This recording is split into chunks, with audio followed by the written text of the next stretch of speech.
Let's start admitting people in.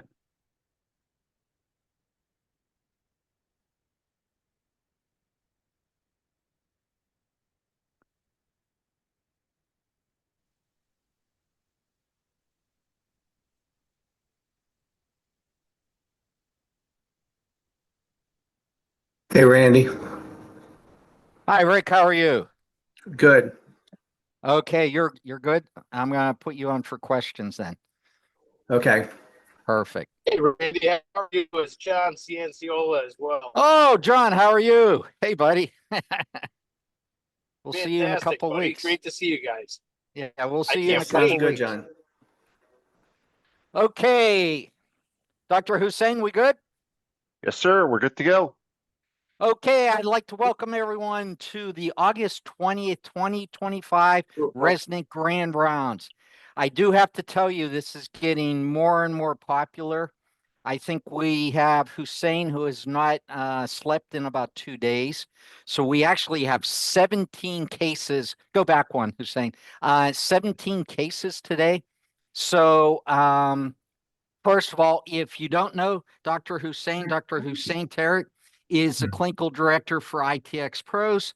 He is the ideal and best treatment planner I've ever seen. You will see he is a whiz at going through these cases and the treatment plan on the Real Guide software. So he'll be going through all the cases with us. I'll commentate it. As you know, I always give a lecture on a little clinical pearl, but because we have 17 cases, I'll do that next time. Just because I'm very conscious of your time and I know people have worked all day today, so we don't want to keep you here until 10 o'clock at night. So with that being said, Hussein, he said we have some unbelievably difficult cases today. So I'm going to turn it over to him. And who's our first doctor? Thank you, Dr. Resnik. First doctor is Dr. Haley. Dr. Haley, would you mind unmuting yourself and presenting your case to Dr. Resnik, please? Hi, Dr. Resnik. Hi, Mary. How are you? Good. Thanks for taking a look at this case. This is Okay. a new patient to our practice. He's 29 years old and he is missing several teeth. And I'm just trying to figure out if it's going to be an option to keep any of his permanent teeth. He has a history of orthodontic treatment. He has class 1 molar occlusion. In the anterior, his upper teeth bite directly into his lower teeth, which are primary teeth. Okay. So this patient has multiple missing teeth. Okay, we're going to do the lower first. So we're looking at both arches. So correct? he only has three, correct. He only has three permanent teeth on the lower. The rest are primary teeth. Okay, so we have 19, we have 22, and we have 30 remaining. The other teeth are deciduous teeth? Correct. Okay. And what is the goal? What is the patient's chief complaint, or what would they like to do here? His primary teeth are getting very loose. He wears a flipper on the upper, and he just wants to have something more permanent. I Okay. just don't know if the remaining teeth are going to be in the way. Yes. or- Okay. So, Mary, are these teeth restorable? These three teeth? Are they in good shape, bad shape? What is their 5-year prognosis? They're in good shape. Number 19 has decay on it, but it's totally restorable. Okay. So I'd So, hate to lose them if we don't have to, but okay. So, the problem with this, Mary, is if we take out all of the primary teeth and keep these three teeth, now we have, if you think about cuspid disclusion, we're going to disclude on the left side with a natural cuspid, on the right side with an implant supported cuspid. That's going to be a problem. okay. Additionally, we have first molars that are natural teeth.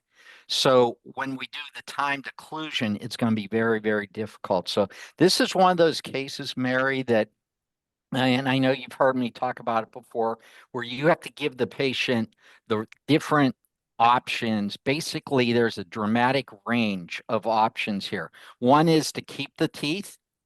Second is to take all the teeth out. So the way I would address this is, Mrs. Smith, we can keep these 3 teeth. We could give you a partial. You probably will be miserable, won't be able to wear it, but that is one option. To place implants around these teeth is going to be very complex, and it's going to put the implants and the prosthesis at risk. A better option would be, even though the teeth, they're not great, but they're not bad enough to take out. However, if we look at what's the patient want? They want a prosthesis. Therefore, these teeth, and I believe you said it, they're kind of in the way. They're in the way. So if we look at longevity on this patient, I believe you said the patient's 29. 29. Okay, male or female? Female, male, sorry. Male. Okay, 29-year-old male. So if we look at what would probably be the best for him long term, keeping these 3 teeth aren't going to do anything other than give us some proprioception. However, if you look at the bone loss, and I'm just looking at it right now with, and I'll have him scroll through. Why don't you scroll through some cross sections just so we can see? You got it, Mary, Dr. there's Resnick. not a lot of bone there. So it's going to most likely be compromised in width a little bit. So he's in the posterior. Let's scroll through into the anterior. Actually, there's some tori there. Okay. But see how thin it gets? So Yes. to graph that is going to be very, very difficult and unpredictable. Another way to do that is where you would do an osteoplasty. But to do an osteoplasty, let's go back to the 3D image. So Mary, if we do a significant osteoplasty, now we're going to be at a vertical position, probably at the apices of where those natural teeth are. So that is going to give us a huge vertical discrepancy between where the platform, the implant is, and where the teeth are. So the bottom line is, I would still give the option of keeping the teeth. I would probably say a partial denture would probably be the best versus putting implants in between these teeth because of those reasons I just told you about. Now, the patient does have enough bone, though, if you edentulate them, do an osteoplasty, and you could do an RP4, RP5, or an FP2, FP3. So you could do fixed or removable. So in summary, I think you should present to them the issues with keeping the teeth, and also give them the option of possibly taking the teeth out and go ahead and do a fixed or removable implant prosthesis. Does that make sense? That makes sense. Okay. There's a So little bit more to work with on the upper arch. So then I'm like, well, what would be the best option for the upper arch? Because he has okay, one, let's two, look three, at the four, upper. 5, 6, 7. But just remember, Mary, Yeah, this patient is 29 years old. So you don't want to be doing a treatment, put in implants in a non-ideal position just because of those 3 teeth, where you might be circling back 5, maybe 10 years, and right. that's going to be a problem. So I would rather do something more definitive. And I think pushing more towards removing those teeth would be more Okay. ideal. So let's take a look at the upper. Now, you said there's more natural teeth on the upper. Okay. So the patient has more natural teeth here. Okay, let's do a 360 on this. Okay. So the patient is missing They're missing the laterals.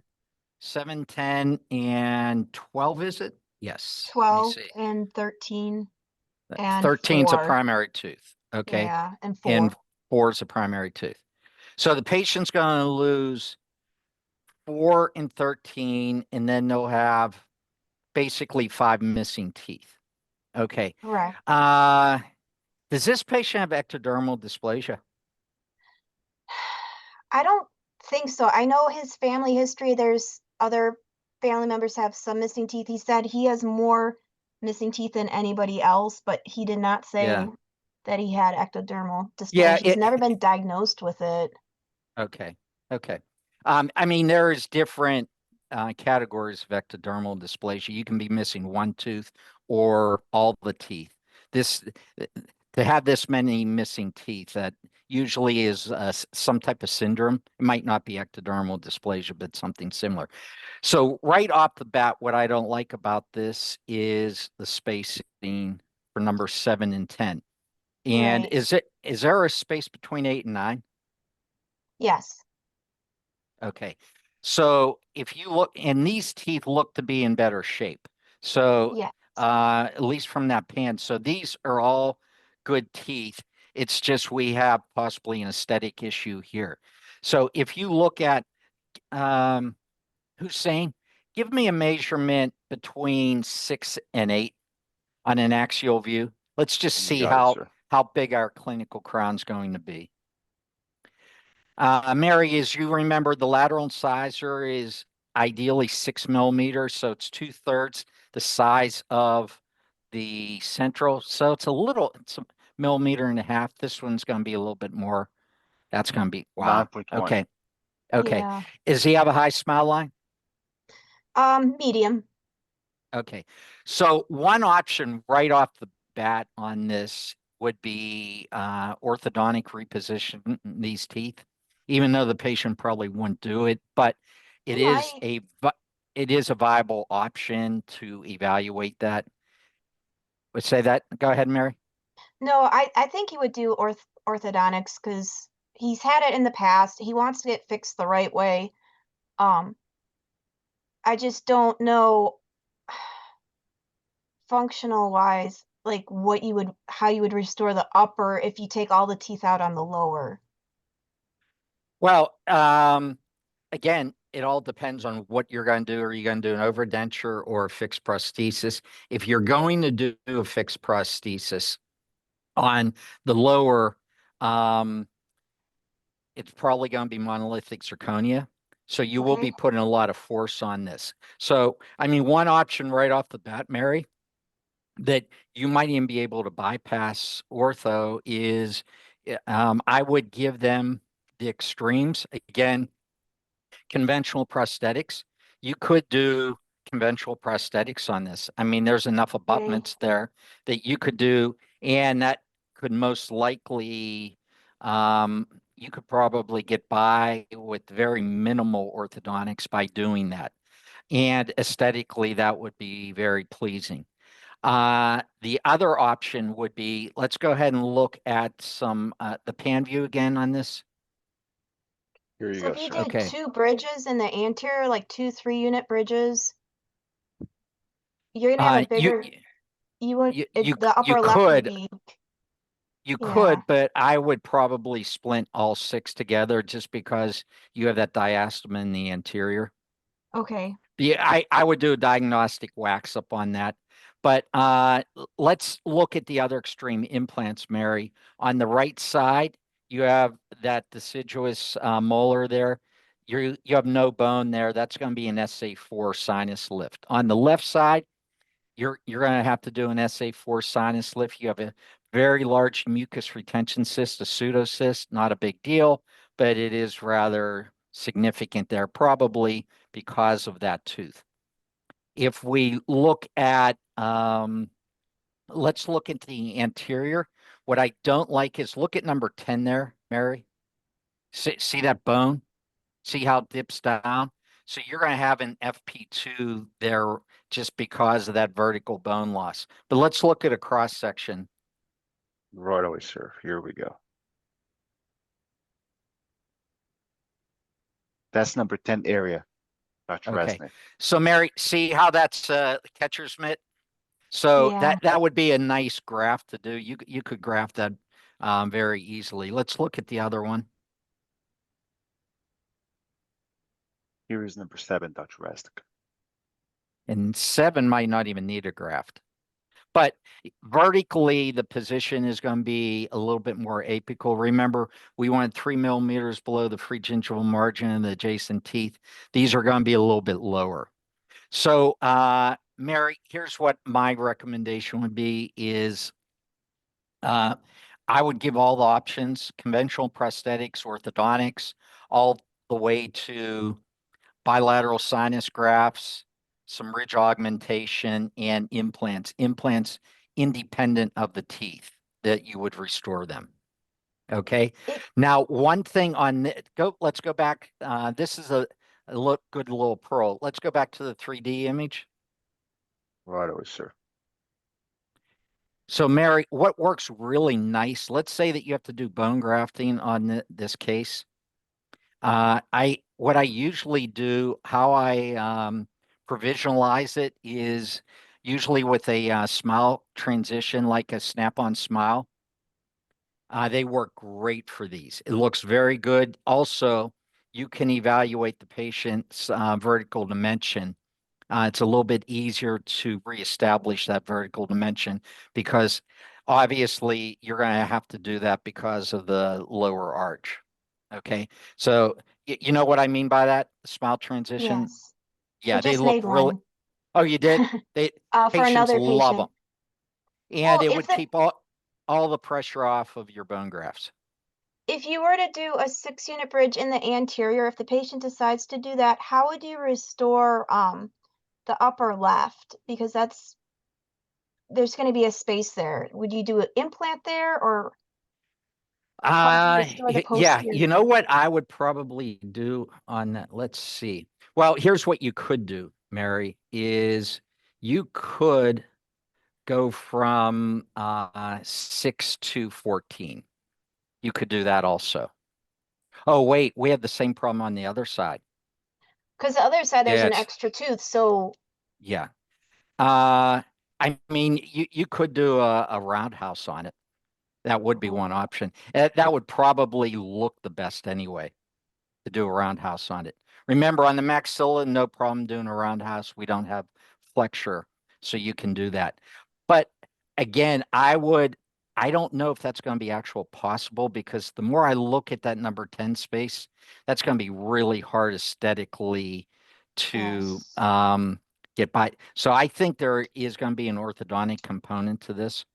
So the yes. best thing on this, Mary, is present those extremes to the patient and let them ask questions about it and then let them decide on what way to go because they're on this one, they're certainly not the best. This is a difficult case. It's very difficult. Any of these syndrome cases are always difficult because they're multidisciplinary. We're going to have an orthodontic component, we're going to have a surgery component, then a prosthetic component. So just be very careful. Keep me involved in this one. Okay, I will. Thank you so I'll much. help you with this one. Okay. I'll need Okay, help. Mary. Thank you. Okay, no problem. Okay. Do we have Dr. Tom Ho on by chance? Yes, sir. Yes. We do. Okay. Okay, let's go back to his case. Hi, Tom. Hi, How are you? good. How are you? Hi, Dr. Resnik, Dr. Good. Ahmed. So, Okay. yes, I finished the online course of module 3. I'm very excited coming to Okay, Dallas. good. Good. You'll love it. Thank you for thank you for Okay. taking my patient here. He's Okay. 64 years old, healthy man. It's Okay. just that he smoked a half a pack of cigarette a day. And he come in that asking if he can have couple implants to have more teeth to chew with. So he Okay. presents us with a really gap, on the lower right molar and premolars there. And Okay. Did you just I take out some teeth on the yes, left, Doc? yes, Okay. because of he experienced pain. So number 30 and 31 were extracted. Okay. All And it right, so looks like 29, 30, and 31 have to come out, right? Is that correct? right. So the plan is we're gonna do one implant on number 20 and number Okay. 29 if we can do immediate implant Okay. or a delay bone graft extraction bone graft and delay implant, whatever the highest success rate for the case. Okay. So, Dr. Hussein, can I see that upper arch? Hey, Doc, Oh, is this a reverse occlusal plane? Is this That's okay? Do we have a better image of that? Yes, sir. I'm expanding my image right now, and I'm going to blow this up for us. Here we go, Dr. Resnick. Okay, but we don't have the patient in occlusion, right? Or No. close to occlusion. Okay. Okay, so Tom, is the goal to give the patient a second bi-occlusion?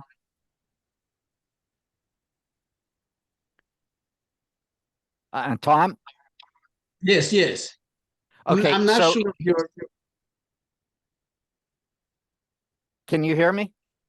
Yes, yes, I can. Yeah, I'm not sure what Okay, you mean by so second. okay, so you had stated that you want to do an implant on number 20 and then an implant on 29. And that would give us Yes, bicuspids on both sides.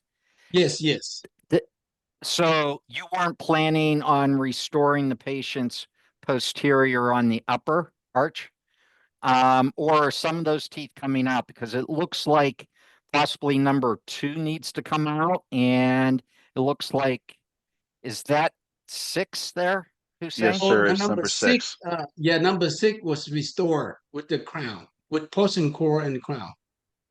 That was restored? Okay, Yes, yes. okay. Just recently, So, yes. So the new okay, scan how I'm about sorry. number 2? Is that coming out, or That's what's going on? eventually come out, but right now, it's not affecting any patient concern or any infection in the area. I didn't see any Okay. of that. Okay, so the only concern I have, Tom, is that just explain to the patient that basically they're going to get an implant on each side, but it's only going to be one tooth. So they're not going to have molar occlusion, which can be significant in some people. Remember, the majority of the chewing, grinding is on that first molar. That's why it's the most common tooth to be extracted. So without that, bicuspid occlusion, people become more of a vertical chewer. But as long as they understand that. So let's look, Oh, Tom, I'm at sorry. What if he's also thinking about the second stage of implant is putting implant number 30 and number 3 as well. okay. So later on, Yes. okay. So Hussein, can you give me a cross section? Let's first look at number 29, because I believe you said you want to do that one immediately, right, Doc? Yes, yes. Okay. So here we go, Dr. Resnick. Pulling up Can the you image of just number blow that 20. up? Yeah, blow it up Here you so go, sir. everyone can see. There you go. Perfect. Okay, this is 29.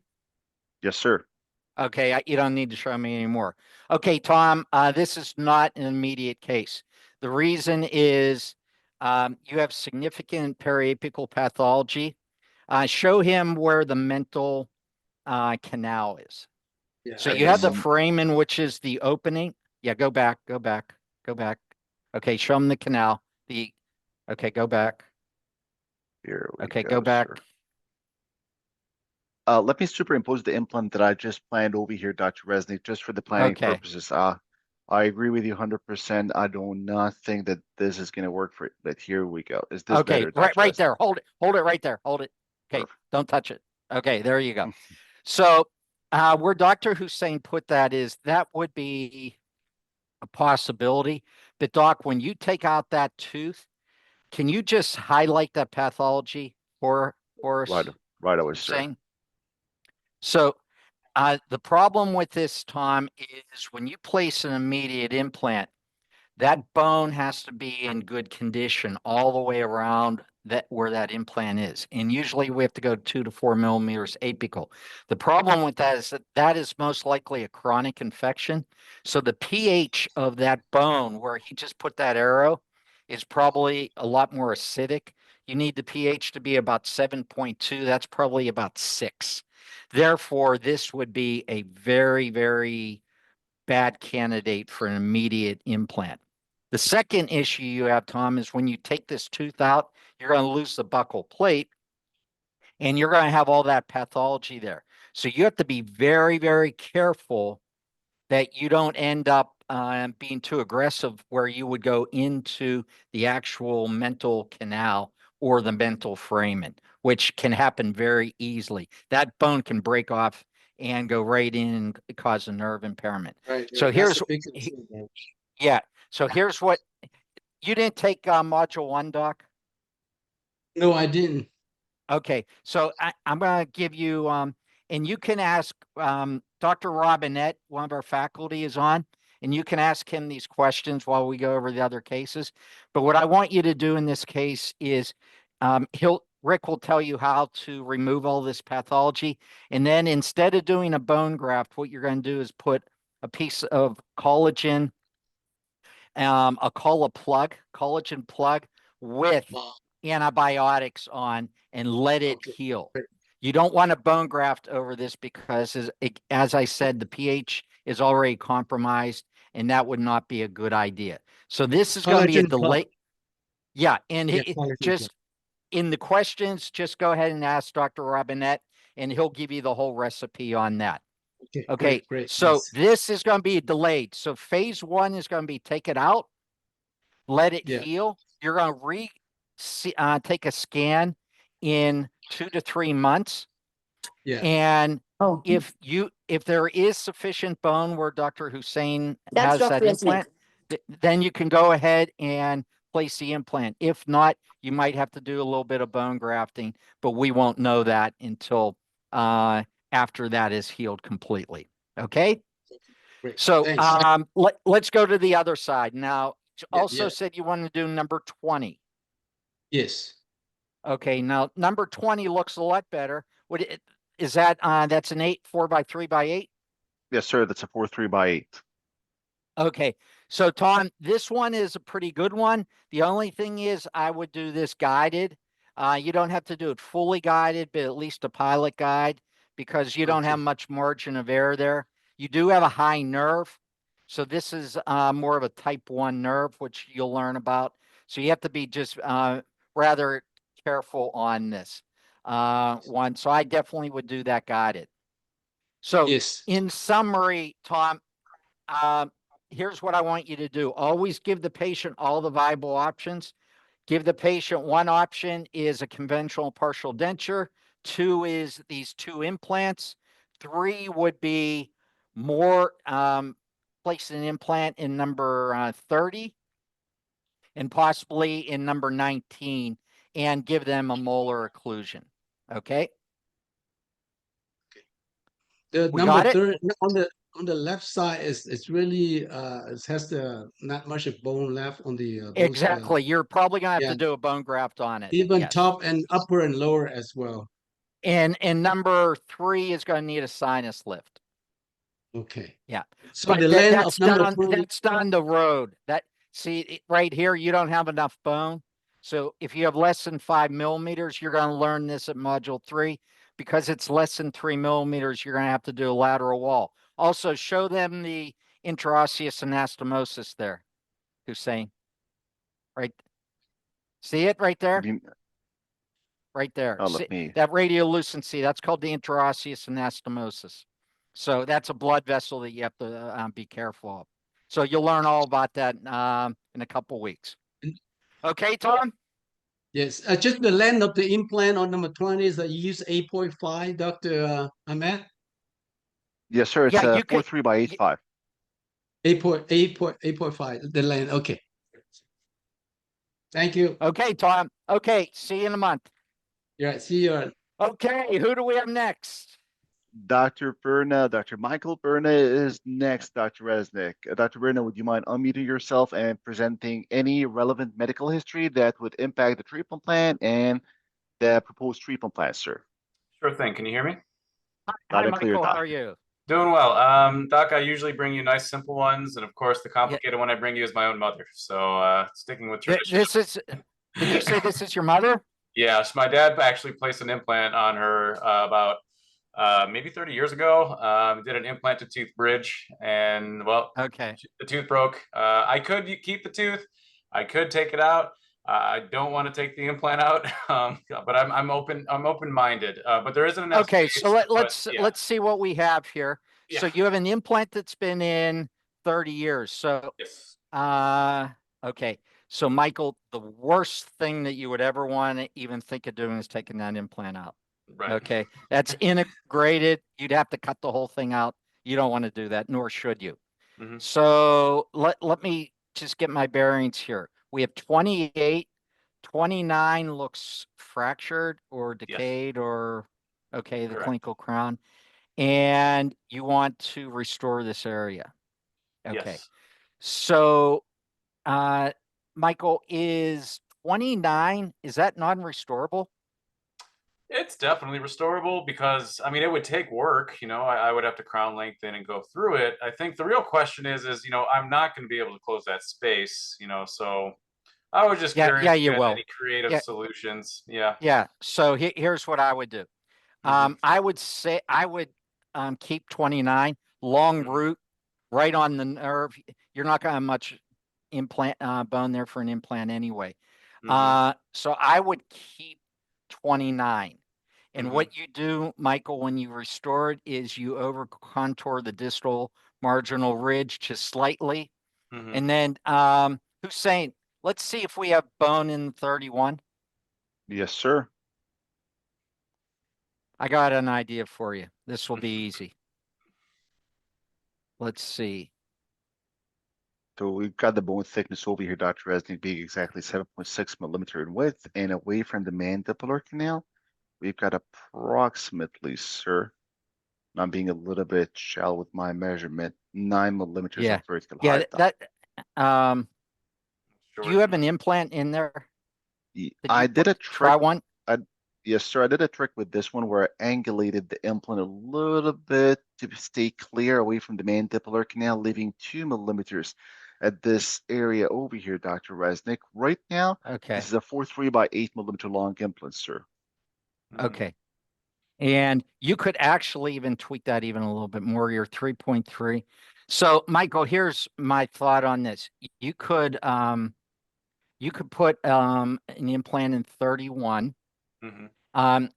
That just has to be tweaked a little bit more. I think we can get that even in a better position. Splint 30 and 31 with Mhm. a small anterior extension to meet up with the marginal ridge of 29. Your Mhm. space is closed. Okay. Okay. Gotcha. What do you Gotcha. think of that? You like So that just idea? to make sure I understand, yeah, I do. Just to make sure I understand, I'm essentially splinting those two so that by kind of over contouring the crown or the bridge, I guess, I'm not putting excess force on that implant. Is that kind of your objective? Yeah. So think of it this way. On Mhm. number 29, you can over contour the distal because Yep. it's a tooth. It has a periodontal ligament, not a big deal. On the implant, you don't want to do that, especially in the posterior. However, that implant that your dad put in, tell him it's a nice job. That he Yeah. did a good job there. I will. He took your guys' The, courses, so props to you guys. So yeah, okay.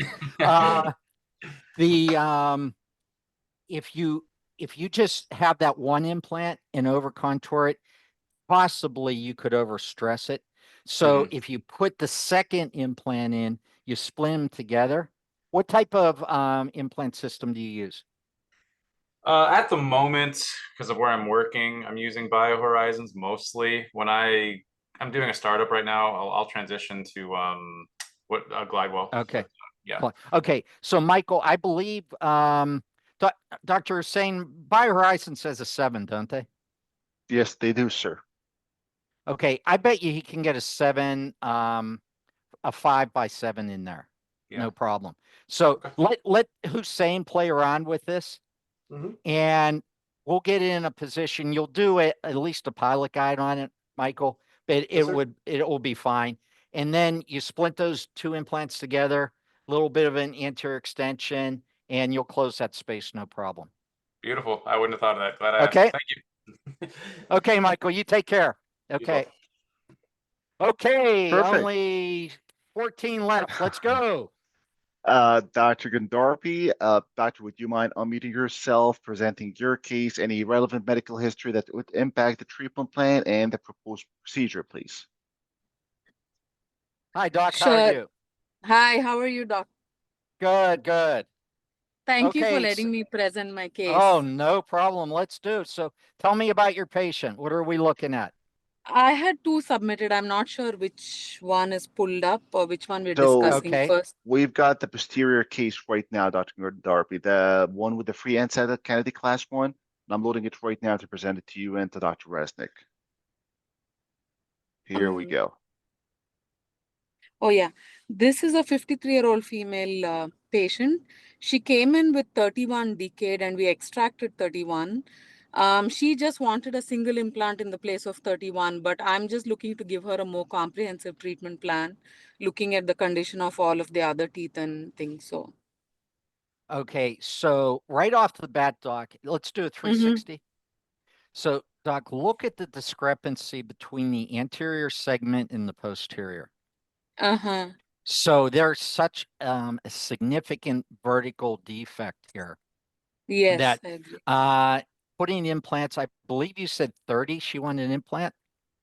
31. 30 was already 31. missing and she, Yeah. yeah. No way. Not even close. Let's Yeah. look at a pan view of it. Here we go, Dr. Resnik. Okay. So scroll through there. What type of nerve is this? I think that's Okay, more that's like a type 2 nerve. Yeah, that's probably a 2. Okay. But that would be just so low. Okay. So Doc, I believe right now, let's look at a cross section back there. You got it, sir. Here we go. So right now, Dr. Resnik, if I'm taking a measurement from the crest of the ridge, we're like 7, 7 6. and I'm being generous with my measurement. So if we take 2 millimeters, we're looking at less than 5 millimeters there. Okay. Yes, sir. So we'd have to grow bone vertically there, which would be very, very difficult. So let's look at another option here. Let's go back to the 3D. So Doc, again, you want to give the patient all options. Now, if you look at, does this patient have a partial denture? She Right now? doesn't. She hasn't worn anything. And I tried to explain to her that a single implant is not going to really be a long-term option for her, but she wants all options. So that's why I'm presenting the case. Yeah. So here's what I'd like you to do. Give the patient those extreme options like we did in that first case. So one option, Doc, is to keep these teeth and make a partial denture. Usually this type of denture, partial denture, patients will never wear because of the posterior ridge form. There's such a dramatic change in vertical height that it will just end up rotating those teeth out and it'll be very difficult for the patient to wear. But that would be one option. Another option that you might think is a little aggressive, but probably it'll be, how old's the patient? She's 53. 53. Okay. Is those anterior teeth are super erupted, meaning they've had a little bit of eruption there. So they're a little bit higher than normal. What another option would be to take those teeth out. If you take those teeth out, then you could do a osteoplasty, alveoloplasty, and you could most likely, let's do a cross section there, Hussein. You could do a fixed or removable prosthesis, anything that you would want. The patient's 52 years old. That would probably be, okay, that one's infected. There's a lot of bone loss. They're through the buccal plate, Doc. Oh, wow. Okay, these teeth.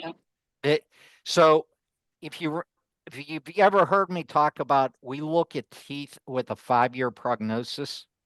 If the teeth have a very poor 5-year prognosis, and these teeth do, there's no bone on the buccal at all, then you don't want to use them in a definitive treatment plan. So I would show her these images. And to be honest with you, Doc, this would be a very nice case for you to do because you would take those teeth out and you would just do not see how straight the bone is there. So we don't have an angulation issue. You could place 2, 3, 4, or 5 implants. You could do Wow. an RP4, an RP5, or you could do an FP3. So patient could Okay. have fixed or removable, and this would be a very nice case. Ideally, let's go back to the 3-dimensional. What I would recommend, Doc, is let's I'm remove not the having teeth. this conversation with you. We've already had this. Go ahead, We've done remove it these. already. Okay. We're not revisiting. Sorry Okay. about Okay. this, Doc. Here we go. Okay. So, Doc, if you take those teeth out and you Mhm. do an overdenture, the only thing I don't like about overdentures is patient's 52 years old or Mhm. 53 and 53. Yes. 53 for an overdenture, unless it's an RP4, you're still going to get some more bone loss in the posterior. If you put 5 implants in between the foramens, remember the studies I showed where you actually gain bone in the posterior from the forces. Mhm. So a fixed prosthesis would be better for this patient. So to Okay. summarize this patient, give her the options. One option is to keep the teeth, even though that's not a Mhm. good option, but it is, Mhm. if she would want to, she could do it. The better option is take out the teeth, fixed being better than removable. Got it. That makes a Okay? lot of sense. Yep. Thank you. Okay, good. Now you have another Uh, case. Is that what Hussein you said? Yes, sir. I'm pulling it up right now. It's a single implant at the setup number 18, and I'm loading the plan right now for you, Dr. Rest. Okay. So Doc, tell me about your second patient. He's a healthy 43-year-old male. He had 18 extracted many years ago before he became my patient, but now he's looking at options to replace 18 because he has an opposing tooth. So you're looking to replace 18? Yes. Is that what you said? Okay. Yes, 18's been extracted. He wants an implant in that site. Okay. And how long ago was it extracted? Don't move that, It's Hussein. Leave it right there. That's it's perfect. been at Yes, sir. least 6 years. That's how, yeah, it's been at least 6 years. Okay. So do you see where Dr. Hussein put this implant? This is perfect. Mhm. This is ideal treatment planning. Where Okay. is that implant the vertically? Where is it positioned? Right under what? The lingual cusp of the maxillary tooth. Therefore, Yeah. that's the plunging cusp. That's perfect. Mhm. So right where he has it, that's a 5x8. Is that what that is? It's a 5 by Hussein? 10, sir. 5x10? Yes, sir. Really? Oh, even better. Okay. This is a very good case. A lot of times, Mhm. Doc, as you know, we can't replace second molars. Mhm. This is a perfect case because of, look at that nerve. That is a type 3 nerve. Remember, type 3 nerve is very Yeah, low. So low. even if you tried to get near the nerve, you couldn't do it. Would be Mhm. impossible. Very, very Okay. good case. However, Doc, this Mhm. is going to be a little bit more challenging. So Hussein, put the 3D back on. You got it, Dr. Resnick. Here. Let me tell you why it's going to be a little bit more challenging. Mhm. The patient's dentate, let me just turn around. Do they have number 2? Number 2. Oh, I'm sorry. Number Number 15. 16, 15, 15? Yeah, Yeah. Yes, 14 and okay. 15, Dr. Rest. Okay. So, Doc, the problem that you have on this case is access. And a lot of Mhm. times it's very difficult to get good access back there. So, number one, you can't do this fully guided. Okay. What I would suggest is, Hussein, how about a pilot guide with a buckle access on this, where she could just make a pilot hole? It would put her right Okay. in the ideal position, and then she freehands it after that. Makes What do perfect you sense, think of that, Dr. Hussein? Resnick. Okay, so Perfect, do you Dr. know what I mean by the buckle access, Doc? Yes, I think you spoke about it when I attended the seminars. Yeah, yeah. So Mhm. what they can do is take the front, the buckle aspect of the guide away, the sleeve, Mhm. and then Mhm. all you do is slide the burr in, and you'll drill, and then Mhm. it will give you the buccal, lingual, mesial, distal, and the depth, the first drill. Okay. Then after that, Okay. then you'll just freehand it. And when you Okay. freehand it, you'll have to take the burr in from the side and then bring it straight in. But that will be your Got it. only challenge. Okay. Okay. The other thing is, Doc, see the distal of that first molar? Yeah. Before you restore it, remember the guide planes I talk about? Mm-hmm. Yeah, just do a little guide plane there, and that will give you a longer contact area. Got it. Okay. Okay? Yep. Thank you so much. Okay. Nice cases. Okay. Thank Take you. care. You too. Next case, Okay, Dr. let's Resnick, go. Who's Dr. next? Maria Banfield. Dr. Banfield, would you mind unmuting yourself Maria, and presenting your case? so Maria is a Hello. superstar. You should see these cases she's been sending me. She's on fire. Very, very good, And Maria. Unbelievable. I'm so grateful. I'm so grateful Yeah. for you and Dr. Robinette. You both have encouraged me and pushed me out of my comfort zone, and I am eternally grateful to you both. So Okay. shout out Well, to Dr. you're Robinette. you're doing some great cases. Thank you. Thank you. Okay, so let's go. What do we have, Doc? All What kind right. of case? You So, usually bring some challenging ones, so let's see. What do we have? oh, this one's and you answered my question with our last doctor. So I have a female, 51, very healthy. She had number 19, excuse me, root canal, treated, retreated, and finally failed and extracted by an oral surgeon. So it's been grafted already. Okay. And she has been missing 18 for many years. So and I've been playing around with not Blue Star, Blue Sky Bio as well, designing. Okay. So I planned a Han 5x8 or 10 on number 19, and then I was contemplating 18, but it didn't occur to me the access. So I have to Okay. see. She's not interested in replacing it, but I thought let me play around, and I designed 5x8 Yeah. for 18 and 5x10 or 8 on 19. Okay, Maria, how old's the patient? She's 51. 51. Okay. So, Hussein, did you work this one up? Yes, sir, I did. I did add two Okay. implants besides number 18, number 19, Dr. Okay. Resnick. You got your 10 and 8, Maria. Yeah. I think we're gonna make Maria a treatment planner for ITX now. There you go. Yes. Nice. Okay. So this is number 18. Yes, sir. That's a 5/8 Han implant, Dr. Resnick. Okay. So Hussein, on this one, tweak that a little, the superior aspect of the implant, tweak it more towards the lingual, a little bit more, and bring that out a Here. little, bring the apical a little bit over. There you go. Perfect. I like that. Okay. And let's go and see 19. Beautiful one, Dr. Resnick. A 5/10 over Okay. here at number 19 area. Okay. So 19, bring the apical more buccal. Get that And plunging then cusp. yeah, there you go. Okay. Very good case.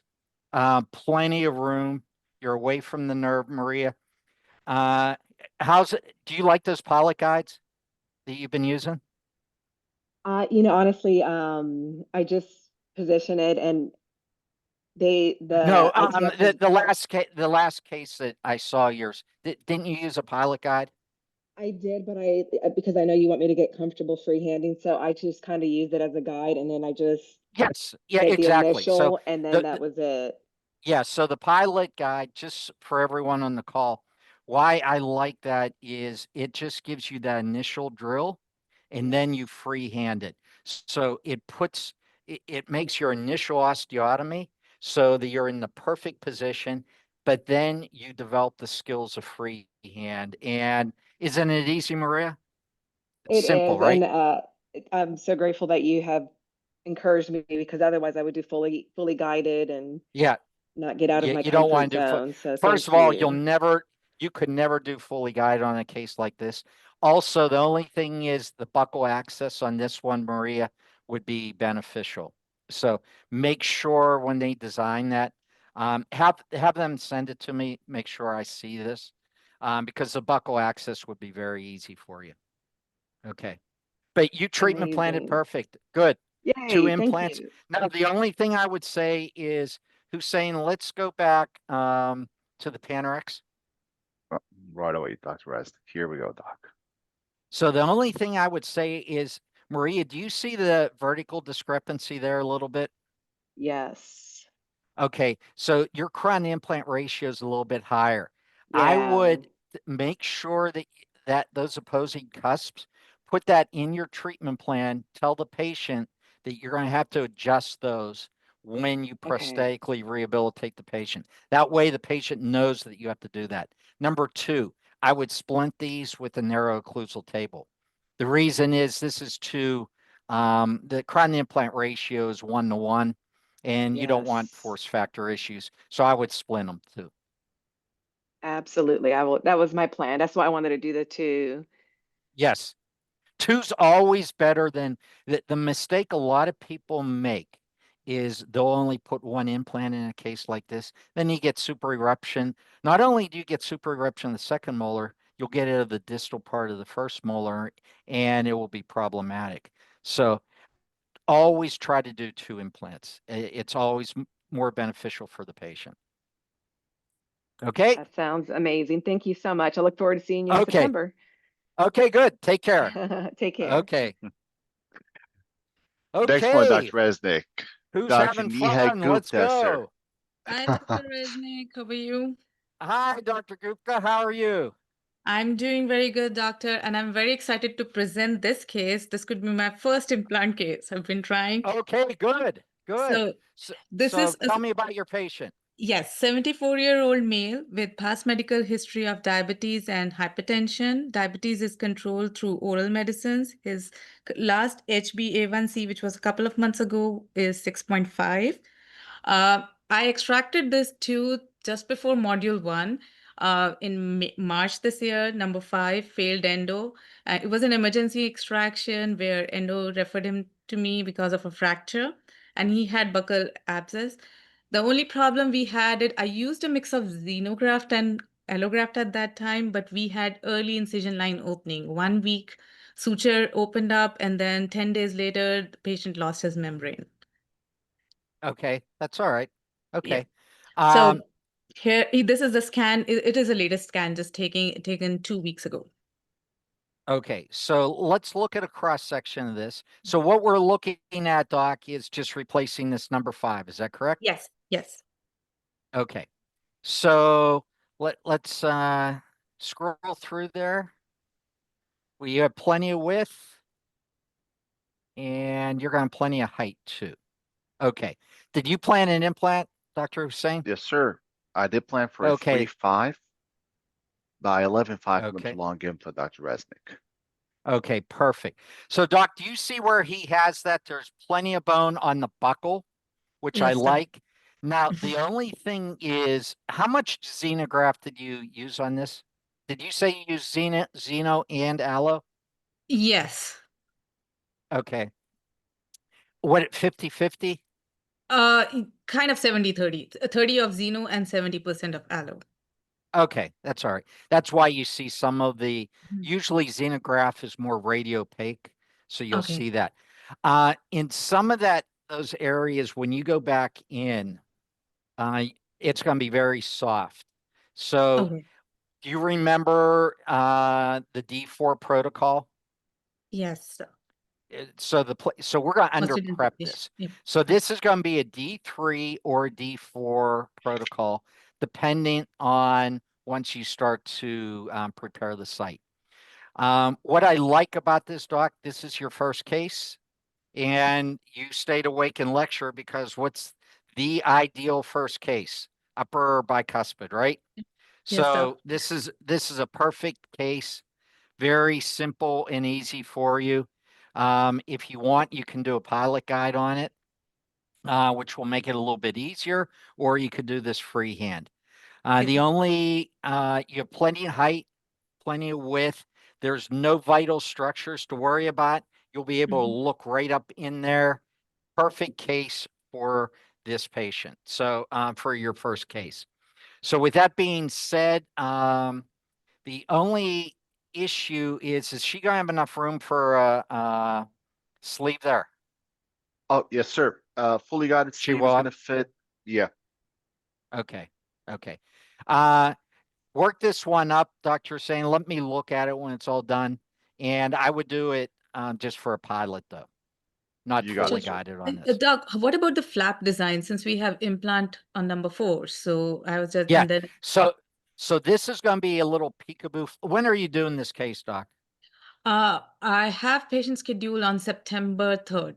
No, 2nd, just after the Labor Day. Oh, so it's before. Okay. Mhm. So, Yes. But I can push him out. He's pretty flexible. So. okay. So there's two ways to do this. If you Mhm. want to do it on the 2nd, email me and I'll write down the steps for you and I'll Okay. show you where to make the incision. If you want to push it back, I believe we're middle of September is module 3. You Yes, could Doc. push it back to the middle and then we'll sit down and go over the whole case with you.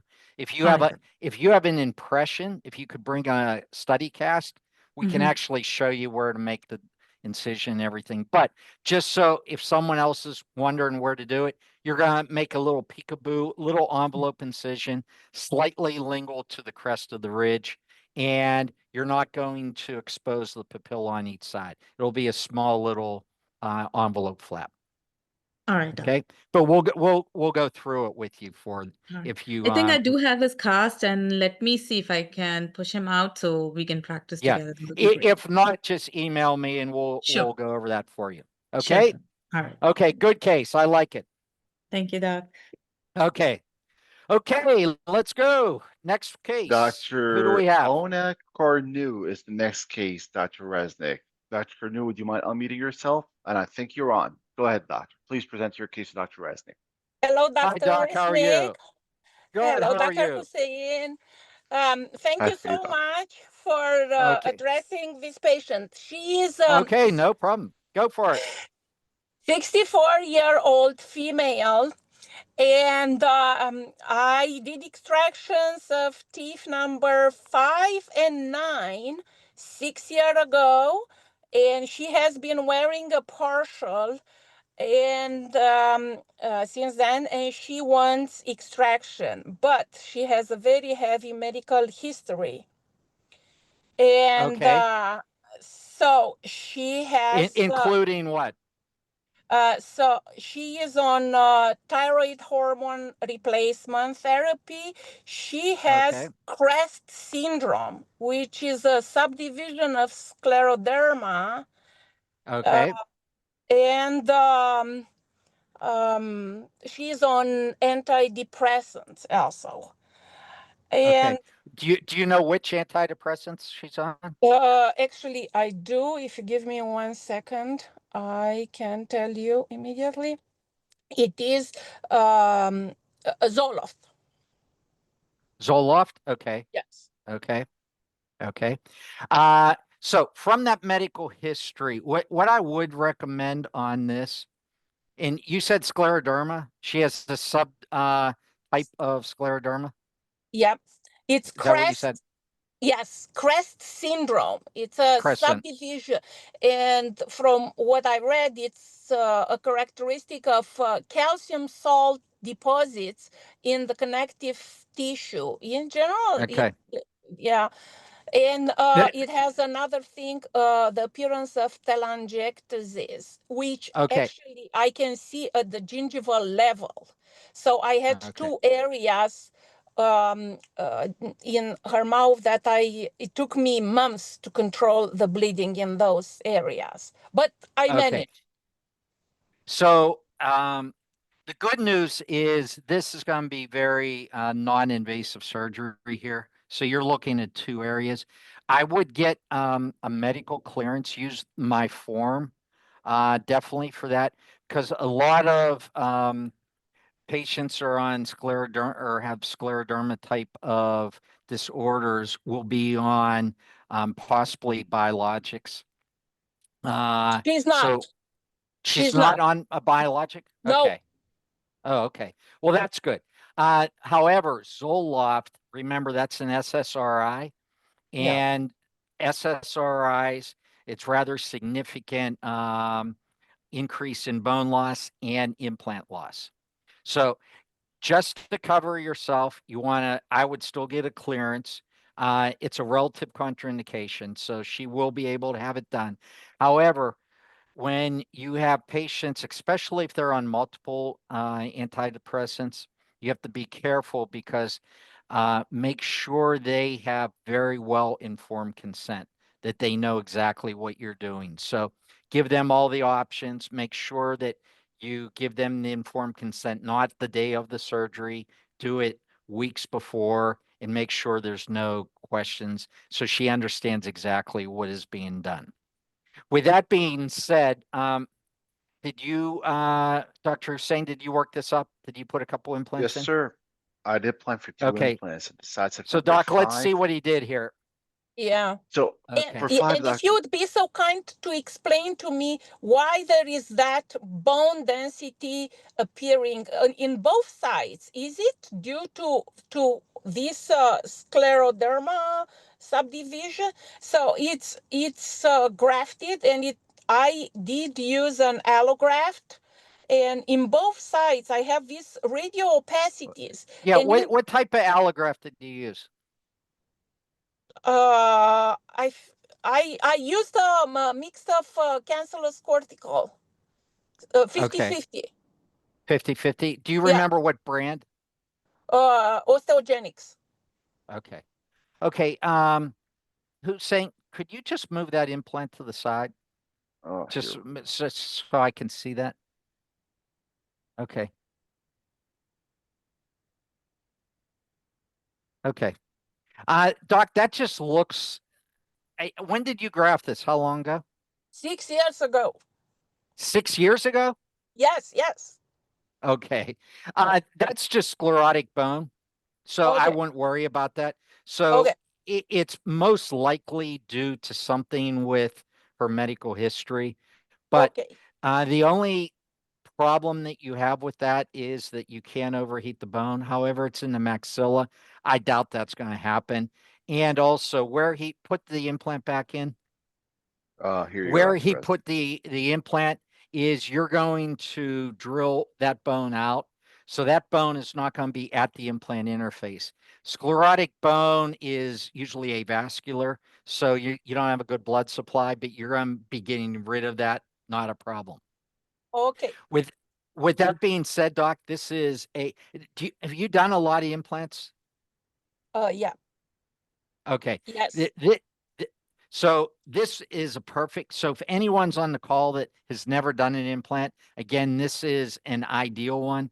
It is a premolar, tons of bone. Where he has the implant placed is ideal. You have plenty on the buccal, plenty on the lingual, not a problem whatsoever. It might be a little bit more difficult to drill initially through that. Make sure that you bone dance, Doc. I doubt if Okay, you would generate that much heat to cause a problem. But again, just make sure you bone dance. Where he has that implant is perfect. Okay. okay. So let's look at number 9. So for number 9, Dr. Resnick, I'm using a 4.3 by 13 millimeter long implant at the side of number 9, sir. Wow, that's another good one. Doc, I would, this is perfect. Very nice patient. Let's look at the 3D on this one, Right away, just sir. so I could see. Number 9, I always like to look at, okay, and just because of aesthetics, Doc, where this is going to Yes. be. So let me look at it straight on. Okay, you're going to be fine. You'll be an FP1. Okay. You have a little bit of vertical bone loss, but it looks like you have adjacent teeth that have that bone loss also. So I think you'll be fine, Doc. So both of these are right where he has those is perfect. So you can go ahead Okay, and duplicate those. Okay? Good sounds case. great. Thank you so much to both of you. Okay, Doc. Okay, good luck. Let me know if you have any questions. Okay. Thank you. Okay. Next one, sir, is Okay, who for do we have Dr. next? Winter. Oh, Dr. Dr. Winter's already. Winter. How are you, sir? I'm on. Can you hear me? We got you, Doc. Hi, Okay, Dan. thank How are you. you? I'm doing great, Randy. Thank you very much. Good. Appreciate the opportunity to present this case. 40-year-old Okay. Caucasian female with the chief complaint of wanting to restore her posterior occlusion, is not interested in removable prosthetics. Past medical history is positive for ADHD. And what I found interesting is she's on Wellbutrin, Zoloft, Concerta, Ritalin. So she's Shit. on She's three on ND, the full gamut. yeah, Okay. 3 NDRIs and 1 SSRI. She's also Yes. taken some lisinopril for controlled HTN. And she also has some kidney breakdown due to previous opioid use. Yeah. So this is very common. Just so everyone knows, we're seeing more and more of these patients, especially with ADHD. So you have a stimulant, then they add a couple antidepressants in on it. And these patients, wow, that's a lot of strong medication. So Dan, just like I said on the last one, I Yeah. like to really make sure the informed consent is really, really tight on this. I just did a deposition yesterday on almost an exact patient that was just uncontrollable on these medications, and ended up in a lawsuit. So just be very careful, good informed consent. And these patients are tough though. So Okay, so relative but not absolute. relative contraindication, yes, no problem. Yes. With But regard you know to, what, Dan, what I would do on this, just get clearance on it. okay, Yeah, you know what I do find on a lot of these patients are on antidepressants and stimulants. A lot of times they won't tell you things. There might be more drugs that they're on. So just to yeah, make sure, just get a clearance just to cover yourself, and it's more to cover you than anything. So yes, okay, sir. Good advice. I like yeah, that. yeah. He's got the upper up there. My concerns on that were the irregular floor on the upper left. She's missing the following teeth. She's missing 2 and 3 on the right side, 12, 13, 14, and 15 on the right side or left side. She's not particularly interested in fully restoring her dentition. I think we could restore her to first molar occlusion. I think we're at least looking at an SA3, maybe SA4 on the upper. That was what I had on that, but the lower is what I really want to get your opinion on. So let's go through the Okay, upper. so right off on the upper, if you have less than 5 millimeters of bone, then that is an SA4, which is a lateral wall. Now, Dan, these are really, the right is a really good SA4 because see that little inflammation there? Yeah. You'll never perf. It's a pretty straightforward one. On the left is going to be a little bit more challenging because it is an irregular floor. However, you have more thickening on the left, makes this very, very simple and easy. Okay. So, but what you're saying is you weren't planning you were planning or you were not 2 implants Well, I on the bring the right, 3 on the left. yeah, I bring the case for the discussion. We could treatment plan this, like you said, to the extreme, and go ahead and go back to second molar. The SA4 on the upper left, um, basically you'd go anterior to posterior. I mean, wall to wall on that. Probably not. What I would do is first you have to determine, Dan, how many implants you're going to place. I don't know if you really need to put 3 implants there. What's going on in the lower? Is there an opposing there? Is Yeah, there an opposing? the lower's even more challenging in my opinion. That's why I Okay, brought it. so to answer your question here, Dan, so there's nothing opposing it. I'm looking No, at yeah. 2 implants on the upper, not actually that third one. If it would be 3, you would have to go the full gamut. 2, you wouldn't have to, and you would just go 5 millimeters beyond the last, the distal of that second implant. So here's what you want to do. First is let's get clearance on the patient. Second, let's determine exactly how many implants. Then we can treatment plan it. Because if you're looking at say on this left side, and if you're only looking at even one implant, we might not even need a sinus graft. See that amount of bone there? Yeah, yeah. Yeah. Now there looks like there's a PA lesion on that cuspid there. T9. So- Yes, you're correct, yeah. Dr. Resnick. So be careful of that one, Dan. Yeah, I let's. will. Yeah. So Well, the upper left, let's. we're trying to get those two bicuspids. So if I were to bring her into first molar, we need to go posterior a little bit. I think I looked at that bone in that upper left bicuspid area and felt like we could probably work with that, but it was as I worked more posterior, I had the question. Exactly. So, and the lowest amount of bone trumps any of the bone that you have greater than, say, 5 millimeters, meaning that if go back, put that back up so I can explain this to everyone.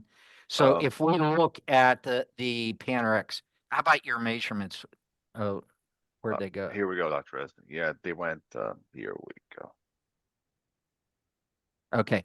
So here, show them the first bicuspid on the left side. I'm sorry. No worries, sir. So, Dan, we could probably even move that a little bit more towards the tooth. We'll definitely do an SA3 on that. And possibly even use that bone a little bit distal. We might be able to plan this to where you don't have to do a lateral wall. So I'll tell you what, Dan, on this one, why don't you, by module 3, how many implants Oh, you're yeah. going to place? Yeah, Okay. yeah. I'll work it Determine up how on many implants, and then we'll do a diagnostic wax up on this. Hussein will do a diagnostic wax up. We'll see where the teeth are, and then see where we have to put the actual implants. But the course that you're going through next month is perfect for this. This is actually a great case because of that inflammation. You'll never perforate. It's perfect. Yeah. Okay. Turning our attention to the lower. Yeah, let's take a look at your lower. We I'm were gonna looking look at right now, Dr. Resnick. again considering implants in the first molar region, and what I'm witnessing is BW to CW type bone. Okay. And I'm also concerned about a type 2 nerve. So I'm kind of in a pickle on whether or not I need to really what to do here, whether we do augment or what. Okay. So is the goal, while we're waiting, is the goal to get some posterior teeth in there? Is that? Yeah, she just doesn't want to. In the lower, she's got her bicuspid, so we're just missing first molar, second molar, third molar. But it's the nature of the bone and the position of the nerve that had me. Yeah. So this is type 2, maybe even tendency type 1 in the posterior. Okay, let's go in the posterior. Let's see how much bone we have there. That's the right quadrant I'm hovering on right now. Wow. So Dan, what has happened? See, she's lost the whole buccal plate. See how it's shifted? And now it's what we call, I know you said C8, CW, and then CH. Is it CH too? And it's a CA. Yeah. So it's almost, you almost never see a CA so if you want to know, for people on the call, if they want to know what CA is, it's a division C because of angulation. The angulation is so great that we would be in the tongue space. So basically we have to build up that whole buccal aspect of this case.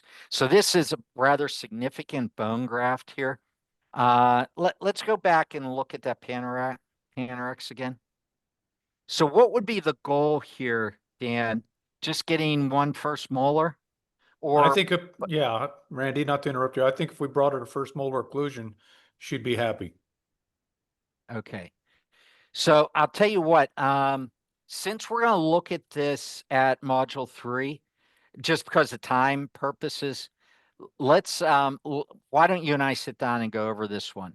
Because this one's going to be a little bit more difficult. What I'm going to have Dr. Hussein do from now until module 3, I'm going to have him put some teeth in there, Dan.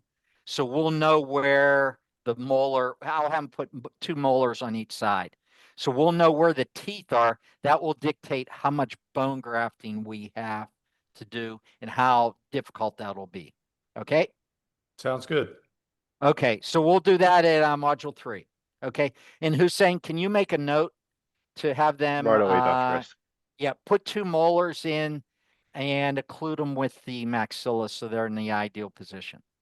Okay. Dr. Perfect. Winter, if you wouldn't mind, just send me the iOS and we're going to start working on it right away for you, sir. Yes, sir. Thank you, Doc. Okay. Take care, Dan. Okay. Who's next? Dr. Gupta, Dr. Mahima Gupta is our next doctor. And Dr. Gupta, would you mind unmuting yourself, presenting your case with any relevant medical history and how it impacts your treatment plan and the procedure? Hi, Dr. Hi, Doc. Resnik. Hey, Doc. How are you? I'm doing good. How are you doing? Good. Always good. So what do you have for us today? Nothing. Patient has no medical condition. Everything is perfectly fine. I just needed your opinion to have Okay. look at the case. So I am thinking to obviously extract the case, do the bone graft, and possibly right Are now we- looks like Okay, hold on 1 second. Are we looking at number 14? yes, Okay. Okay, so this tooth is non-restorable, so it has to be extracted. Okay? yes, yes. Okay.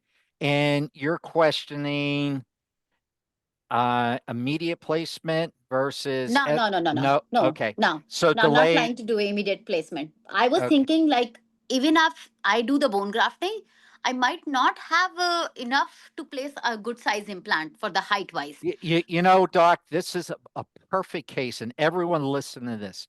This is a perfect situation where you can get yourself in the trouble by extracting the tooth, doing a graft, socket graft, and then you come back and most likely you're not going to have enough bone to put the implant where you're going to have to do a second graft.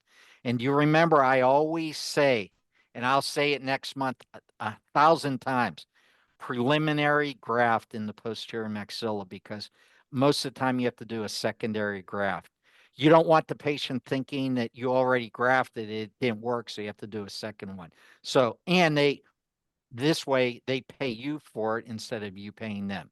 So what you just said, Doc, I know where you were going with that, but a lot of people, it's new to them. So always tell them that is a preliminary graft. And who's saying, give us a cross section and you'll see why that is the case. So maxillary molars are very difficult because usually there's no host bone. Okay, stop right there. Okay. I'm sorry, Doc. So- Here you go, Dr. Rice. Yeah, there you go. So, Doc, you were looking at but once you take that tooth out, there's no bone there, right? No. Okay. I mean, I'll have to do definitely sinus lift. So my question, the biggest question was, I obviously told patient, like what I told patient, the phase 1 grafting, extraction and bone graft, rich preservation basically. And then I was like, probably I'll have 5 millimeter of the bone graft, I assumed in my head. And then I'll do the second stage, possibly implant and the sinus lift at the same time. Yeah, Doc. So here's what I'm worried about. So needed your Okay. opinion. Am I thinking right? Okay. You are, but I like to be, things sometimes don't work out ideally every time. What I envision, Doc, is when you take this tooth out, there's not going to be much left there at all. Okay. Because of that, this bone, even if you graft it, is going to be less than 5 millimeters, which is going to put you into the SA4 category, meaning you're going to have to do a lateral wall. So what I usually like to do in these cases, Doc, is if you go right ahead and do the lateral wall when you extract it, then you save all that healing time. You can just put the implant in. So do you know, show them, everyone, where the root is in the sinus.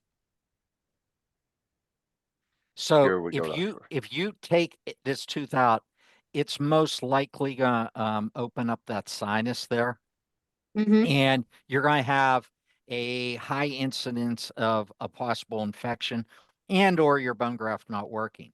What you could do is show her where we make a little window right over the buccal aspect, just a small one. Right over. So Doc, you could do this. make a small window here, okay? Mhm. And actually, we're going to go over this at module 3, where you don't even make the window. All you do is use a trephine, a dask burr, and remove that buccal plate. And all that you would do is reflect the membrane with the tooth in. So show them where to reflect the membrane all the way back to the medial wall. So you're going to go all the way back, okay? And then take the tooth out. So you're going to Okay. take the membrane, put the bone graft in, then take the tooth out. This way, you don't have the problem with a Perforation. communication and a membrane perforation. Does that make sense? Absolutely. No, that was my question. I sent it. I have two options.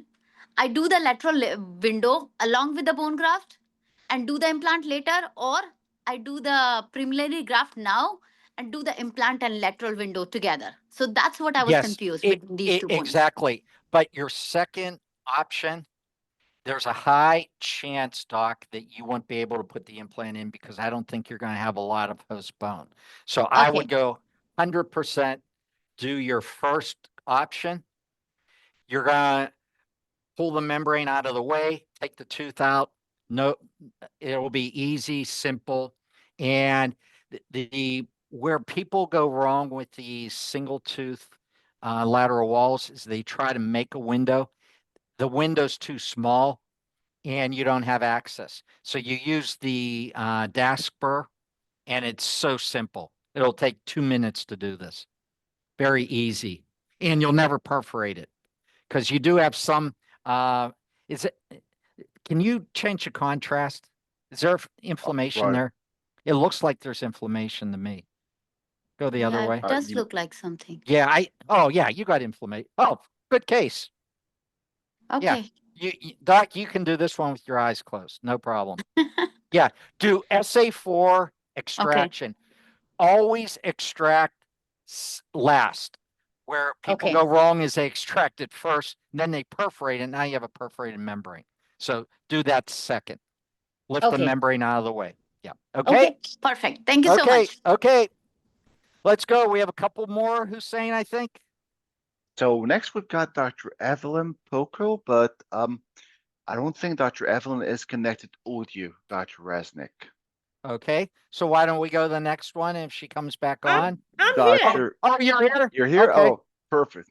Okay. Hi, Go ahead, Doc. How Doc. are you? I'm fine. Thank you for taking my case. Okay. So tell me what you have. What's So going this is on? a 48-year-old, relatively healthy lady. She's on controlled blood pressure, lisinopril, and so she came to me with all these missing teeth, and she wants something fixed. She definitely doesn't want anything removable. I'm pretty early on my implant journey. I have done maybe 10 implants, so this is Okay. really scary for me. So I Okay. said I'll present the case and show it to you and tell me what to do, if to refer, to So, tackle, what do I do? okay. So, Doc, we're talking the lower here. Yes.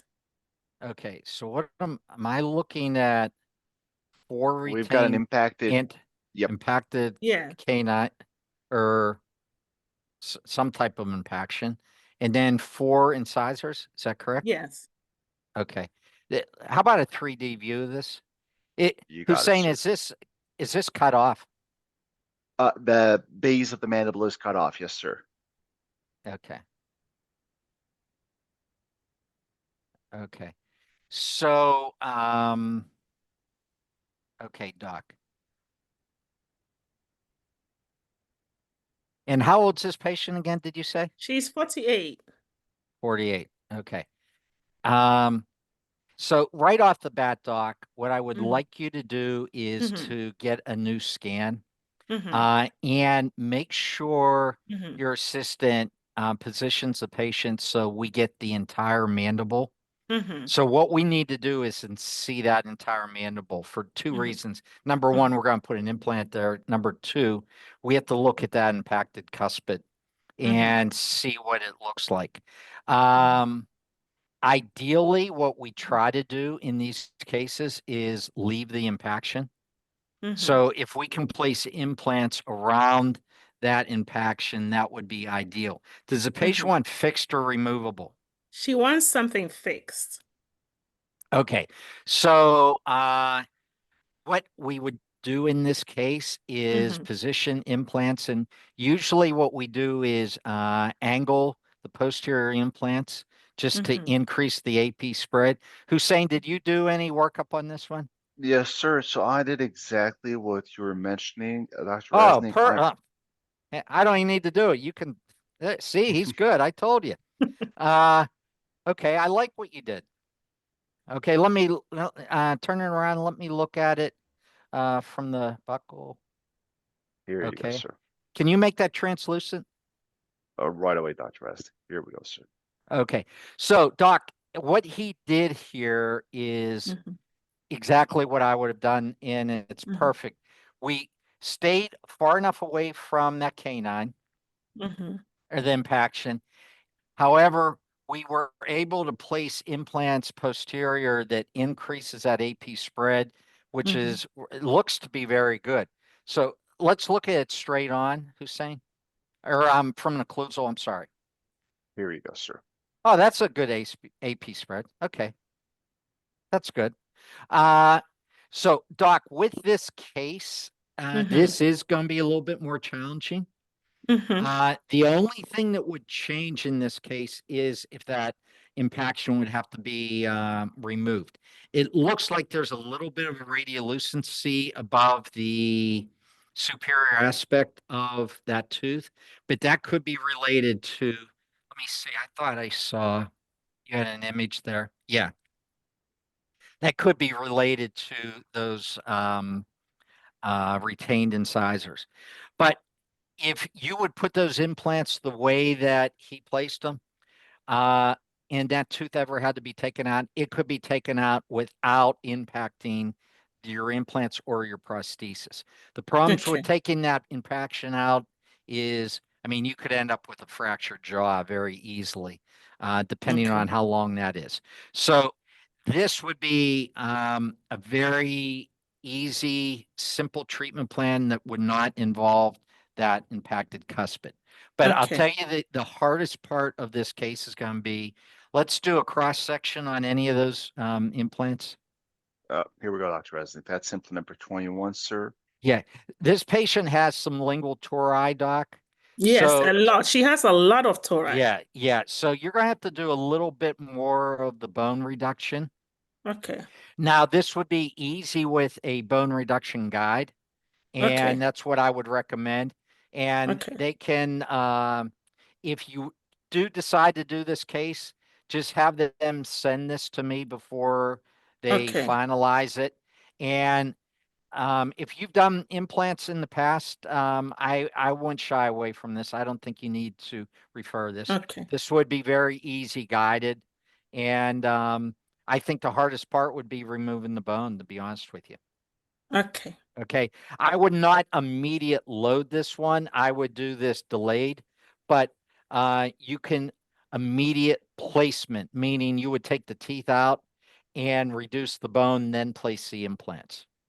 Okay. Okay. So Dr. But Reze, will she have to wear a denture then? Soft lined? yes, so what I would do on this case, I mean, you could immediate load it if you wanted to. That would just be a little bit more, or you could delay the placement of the prosthesis, meaning you could put the multi-units in, then bring the patient back a couple days later and put it in. You could do that also. So Okay. one option would be to do a denture. Okay. Or the second would be to go ahead and immediate load. The bone is very good. So you have Okay. good quality of bone. So you could do either. Okay. Whatever, I'll write the steps down for you.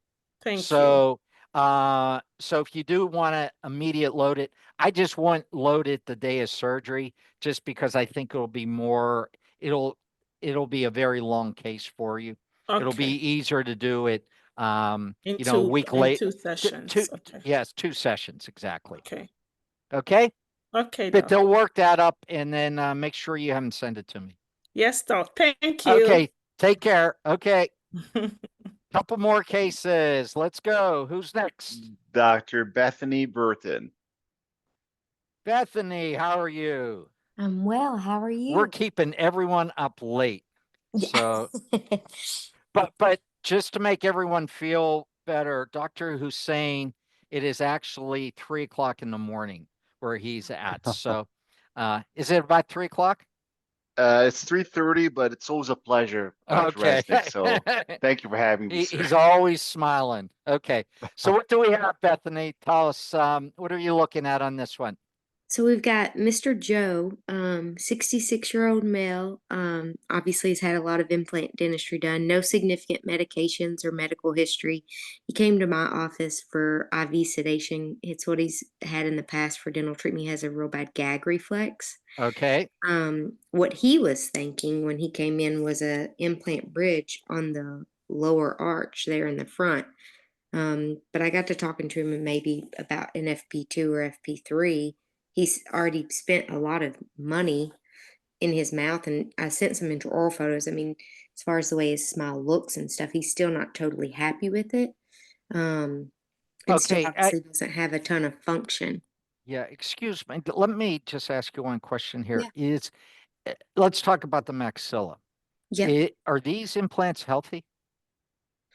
To the best of my ability to tell, yes. Now in the intraoral photos you have there's like but like gum recession on them. I think there's a couple threads Yeah. exposed. There's Yeah.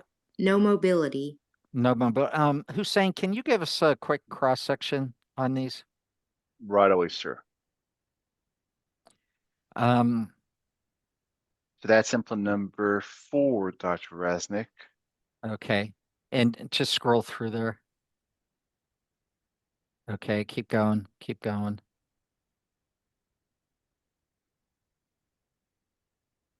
Okay.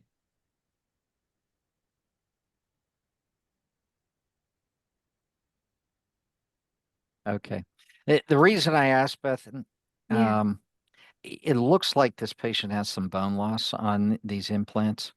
And they've been in for a while. Is that what you said? That's my understanding, yes. Okay.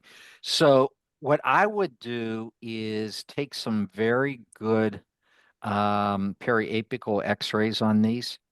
Try to get as perpendicular as you can to the long axis of the implants, and let's see what they look like on periapicals. The reason I also ask, if you do have a lot of bone loss going on and you've had gum recession, you don't want to have this get so bad that the patient ends up with losing some of these implants. Because these implants, if they're lost, this patient is not going to be a good candidate for anything. So this might be a case where you might have to flap this and do a little bit of cleaning out and detoxification. So let's, on the maxilla, let's go ahead and get some periapicals, and you can send those to me, and I'll take a look at them for you. Okay, but your big question's on the bottom. Is that correct?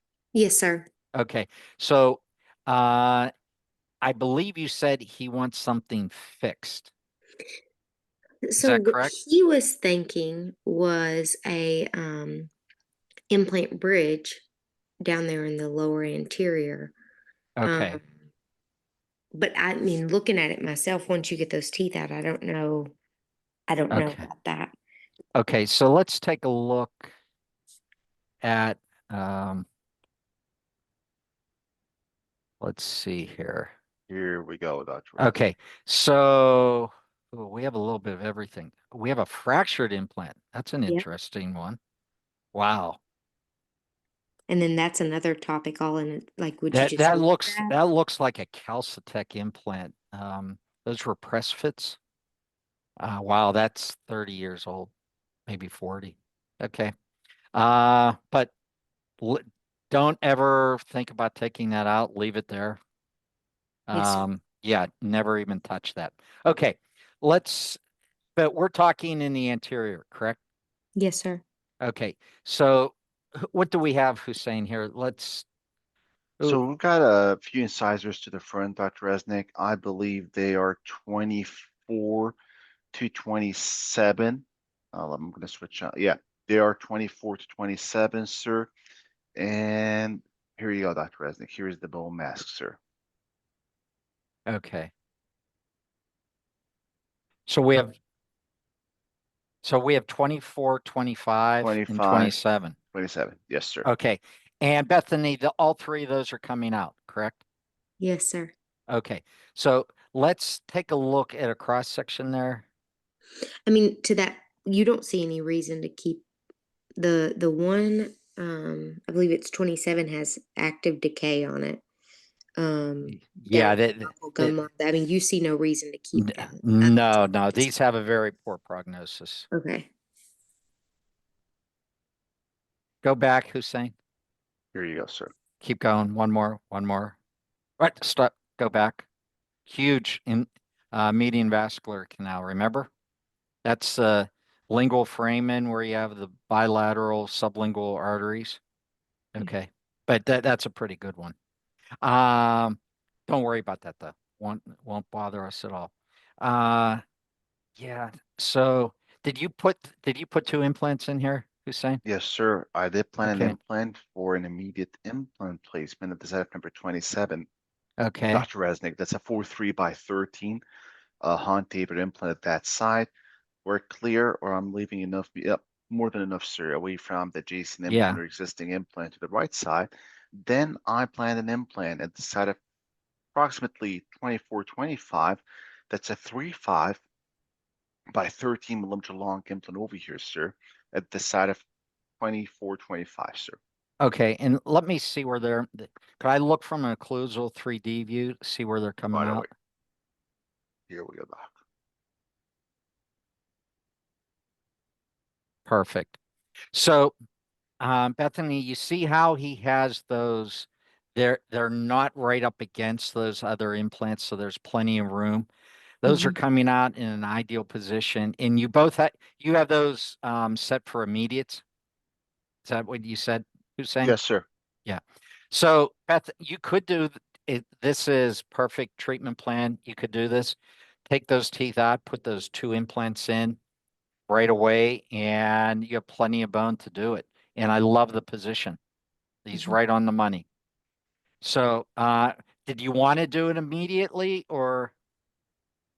Yeah, that's fine. I Yeah. guess as far as like restoring that, what would you propose to So put do you on? remember when I talk about in lecture, if you're missing 24 and 25, you put one implant in the embrasure. If you're missing 23 through 26, you put two in the embrasure. This is the same situation. See how he has them lingual? The reason he put them lingual is because you're going to screw it in. So you'll have very nice teeth. You won't even know that the implants are basically in the embrasure areas. They'll be perfect. Okay. So it'll aesthetically it'll look perfect.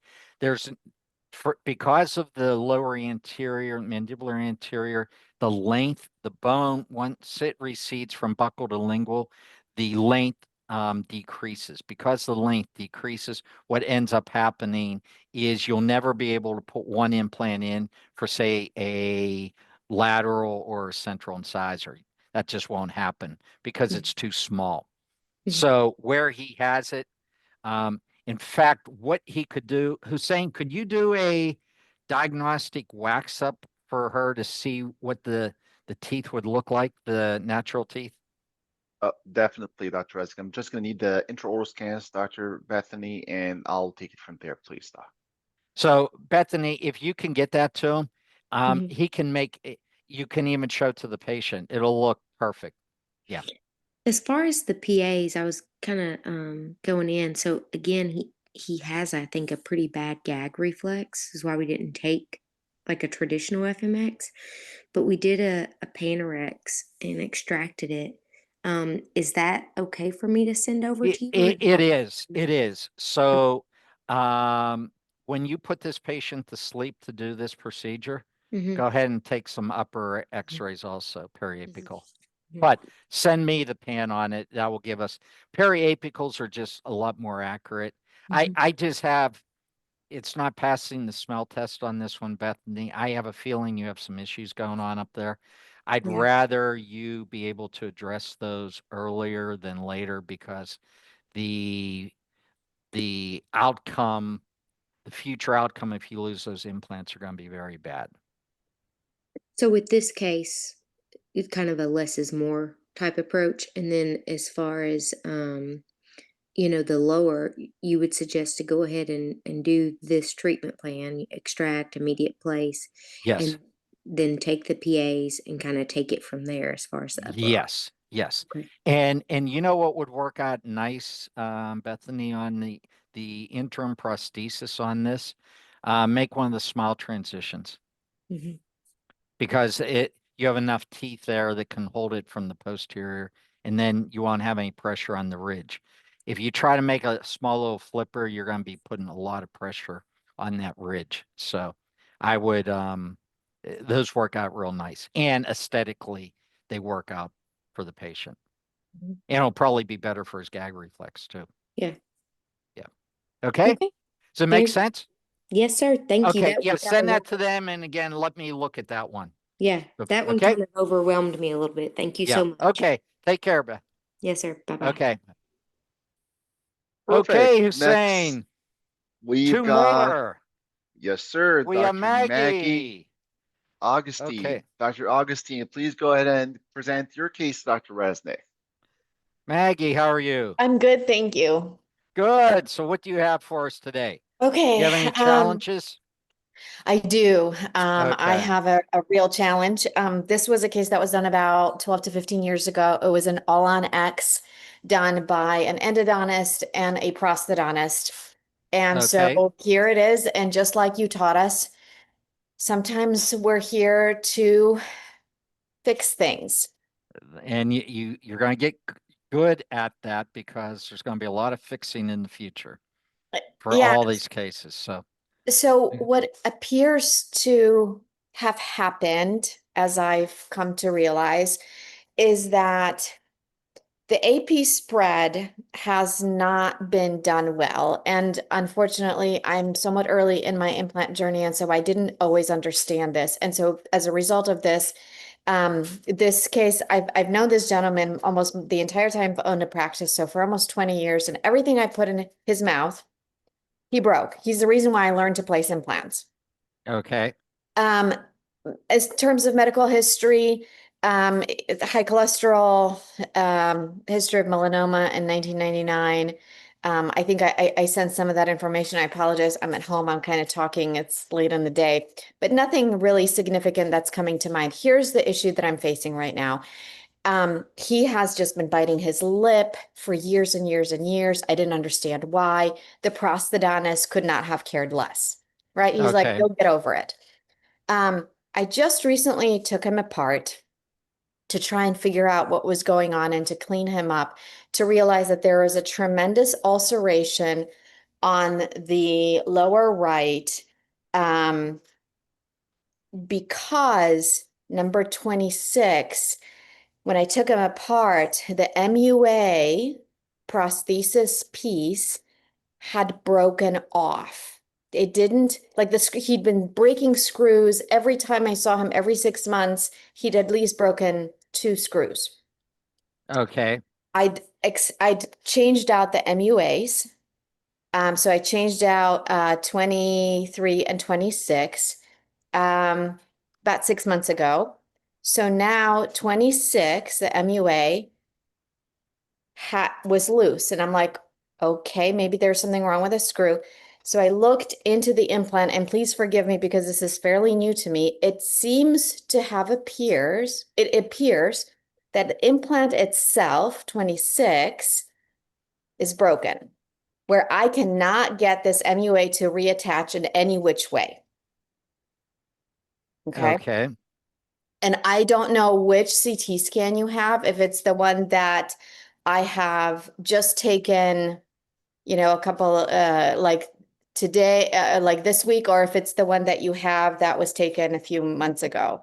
Okay. Wait, why don't he'll get you a date here in a sec. I'm Okay. checking on the acquisition date right now, Dr. So, Thank let me just go back a question on this. So the one we have Dr. Resnick and Dr. Maggie is from October 3rd, 2024. Okay, so you have the one that everything was still whole. So now 26 is broken. And I would love to hear everything that you have to say, but I just want to say why I'm coming here. So what I have done is I cut him off at the molars where the last implant ends to reduce the AP spread. Okay. Okay, so Good. Good that idea. back and forth motion is solved. The implant that is broken off, I covered the prosthesis so that there's no food going back and forth, creating an issue with the gum tissue. However, what I am facing right now is how do I solve this issue? The question becomes, do I remove this broken implant and place another one, which I'm not pretending in the least to be a small issue, and there doesn't appear to be space to place an implant somewhere else. Okay, so Maggie, you didn't place these implants, or did you? No, I did not Okay. place it. I placed the upper implants for him, and that's how I learned like 12 Okay. years ago. So Yeah. an endodontist and a prosthodontist restored this. Yes. Is that correct? Okay. And the prosthesis is made out of what material? So it appears to have some sort of a metal substructure, and then Okay. it's overlaid with what appears to be porcelain, because I don't know that zirconia can attach itself to. Yeah, it's probably porcelain. Okay. So it's one piece, right? Yes, it's one piece. Okay. And this number 26, Yes. you said that you replaced 23 and 26 some time ago, the The screws? MUAs. The MUAs, yes, I replaced those about 6 months ago, about give or take, like maybe 6 or 8 months ago, something in that time frame. Okay. Do you know what type of implants these are? These are Nobel implants. Nobel. Okay. And you replaced the MUAs, then you put the same prosthesis back on, correct? Correct. And I did a lot of going back and forth because I was very fortunate after a lot of hard work to get the initial models from when the prosthesis was made. Okay. So I had tried the prosthesis from his mouth into the old model, and also had made a new pickup impression from what we currently have to just check to see if anything had changed in terms of any movement or anything. And so his prosthesis that was initially made did fit the initial model that I had. When I had a new Pora model, it appeared to fit also, except for the fact that there was a little bit of a rock that was going back and forth that was present, that was not present on the initial model from 12 years ago. Okay. Okay. So, now you had stated that you took this off and you saw that the number 26 abutment was loose. Is that correct? Yes, when I took off the entire prosthesis and unscrewed everything, the MUA was actually stuck to the prosthesis where I didn't need to unscrew anything. It just, Okay. And where was the screw for that? the screw was broken in the MUA. And was there any part of the screw broken off into the implant? So this is what I don't understand. Like because the implants that I work with look a little bit different than these implants. When you look down this implant, there's like a small dowel in it. Okay. So is this a straight MUA? Those two are straight MUAs. Yeah, the ones that you see angled are angled MUAs, but these two are straight MUAs. Okay. So is it possible that we don't know what type of MUA it is? Or here, let me go back because you put this MUA on. What this straight MUA, was it one piece, meaning there was no screw at all? You just screw the MUA in. Into the implant. Yes, with Yes. like a special attachment that attaches itself To, onto the to MUA. to the top part of the MUA. Correct, and then places itself into the implant. So there's no screw. There is no screw now. Okay. So when you took this off, the MUA was in the prosthesis. However, part of the screw that what used to be part of the MUA was now in the actual implant. Yes, as far as I understand, because again, like Yeah. I don't do this, so as far Okay. as I could kind of figure it Okay. out in my head. So let's do the troubleshooting on this. The first thing here's what I think you have. Okay. It appears, and this is the problem with implant dentistry right now, because there's so many different pieces and parts, and you're talking Noble Biocare. I mean, I used to do Brandemark 35 years ago, and I just those implants to where they're at now are so much different. There used to be two-piece multi-unit abutments, then one piece, then some have screws. So you don't really know what you have, but I usually if it's straight now, the more common ones are one piece. So I think what has happened is you have a screw broken off into the actual implant body. So the question that you have to determine is, did that screw break off, those threads break off with the preload on, or was there no preload? If the preload was on, the screw, meaning it was torqued down and the actual threads just broke, that means that it's going to be rather difficult to get out. However, because this abutment was loose, there is a chance that those threads are loose in there. So the first thing I would do is take this prosthesis off, look down with your loops, and see if you can rotate it counterclockwise and just screw it out. That would be the easiest, simplest thing. If that doesn't work, then try an ultrasonic, and sometimes you can vibrate it loose. If the preload actually is, meaning the tension is on the screw that's broken off inside the implant body, then the only other way to take it out is with a screw extractor. And that is where probably the best kit out there is Salvin's kit, their rescue kit. And you drill a little dimple in the screw, and then they have a little counter torque instrument to take it out. But there's a chance that you might not get it out. And let's say if you get it out, the easiest thing would be if you can get the screw out, you put another abutment on, and you put the prosthesis back in, or you make a new prosthesis.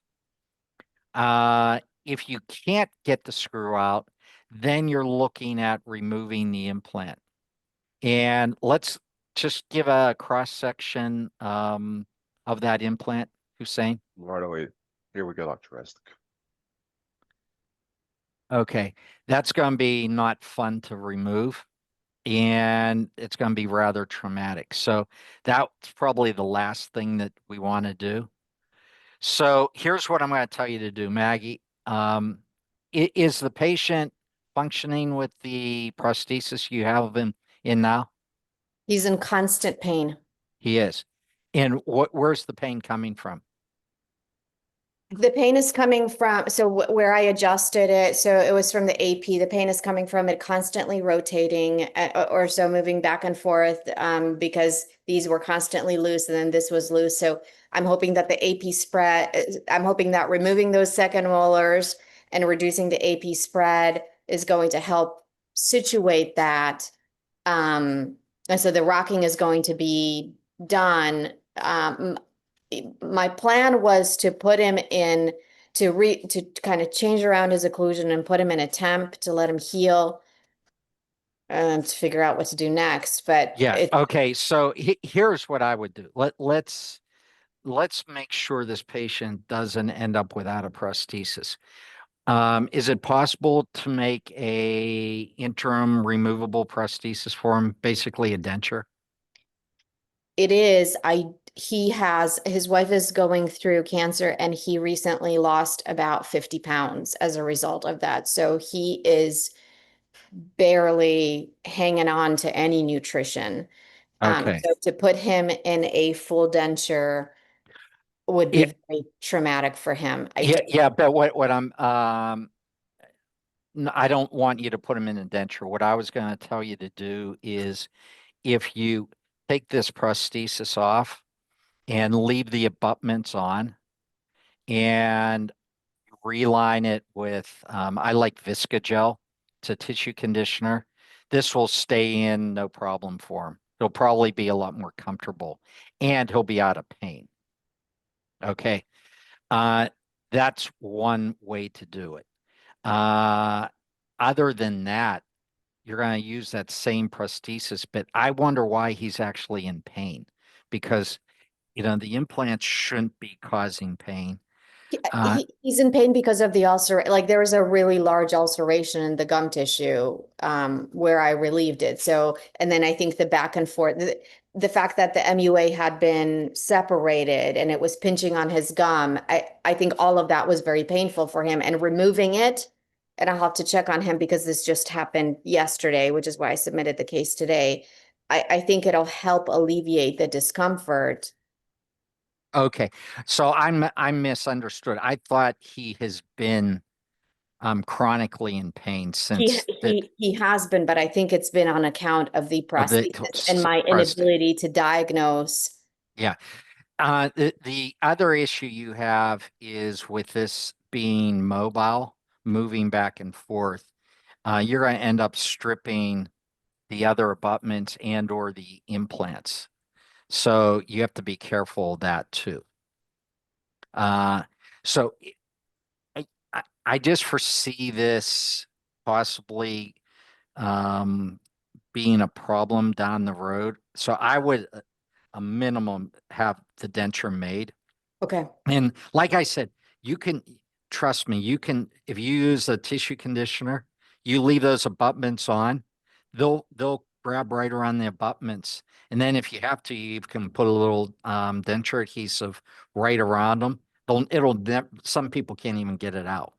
So, but that would be the worst case scenario. Some way you're going to have to transfer this patient over to a new prosthesis. But let's give you kind of a roadmap. Here's what I would do. Number one, can you send Dr. Hussein the new CT scan? Yep. Okay, Hussein, can you work this up, send it to me tomorrow, and let's see if the screw is broken off inside the implant. You got it, Okay. Dr. Resnik. And then let's go from there, Maggie. So I think the screw's broken off. That's my best guess on that. What do you think about it, Hussein? I agree with your insight and your feedback, Dr. Resnik. I think it might be the screw, sir. Yeah, I think what you're going to find is the screw that was part of the MUA is now in the actual implant. And then you're going to have to go in and see if you can get it out. Hopefully, there'll be no preload force on it, and you'll just take it out, and we're right back, and we can do whatever. If you can't get it out, then it's going to be a little problem or a little bit more problematic. And then we're going to have an issue with the interim prosthesis on this gentleman. Because if you lose the implant, that's going to have to heal. You're not going to most likely place a new implant that same day because this implant's going to need to be trephined out. Yeah. And when you trefine it out, there's I'm going gonna to lose be, bone. you're going to lose a lot of bone. You're going to generate a lot of heat. They're very tough to take out. So this could go multiple ways. I think I think for now, let's look at the CT. A lot of times we can see by the CT if there is a screw broken off. Okay. And then secondly, I would appoint him when he has the ability to come back in to where you can try to get that screw out. Okay. Okay. And Yeah. then we'll take it from there. If you keep Hussein and I in the loop, we can help Okay. you with that. I agree with you. There's no other area to really place an implant there. You don't have much bone at all in the posterior. So you have a rather high nerve. So it's going to be a problem. It's going to be a problem. See Okay. right there, you have hardly any bone there. Yeah. Yeah. Okay. So Yep. I know you have a second case. So let's Yep. take a look at The that. second case is fairly straightforward. A healthy patient. She's in ortho right now. She's missing, and I apologize. I don't remember if it's number 30 or number 19. It is number 30, Dr. Maggie. Okay. And so when I was looking at the CT scan, and I don't have her SDL file to superimpose to plan the case yet, the ridge, and she's a young woman, she's in her late 20s. The ridge seemed fairly narrow to place a main chewing tooth in there. So you Okay. could put a small implant, right, and put a large crown, but it's not ideal. So I'm seeking advice to see whether or not it would make more sense to use a kit to build, Ooh. to build Uh, out, to fatten out that ridge there. Yeah. So hold on 1 second. Remove those teeth. You got it, Dr. Resnik. So Maggie, do you see where the buccal contour of the Yes. anterior? So Yep. draw a line, Hussein. Now draw a line from the buccal contour, extrapolate it where it should Yeah. be, even a little bit more than that. Yeah. So that whole, not only is it very compromised in width, but you have an angulation issue too, because it's all gone towards the lingual. So let's take a cross section of that, Hussein.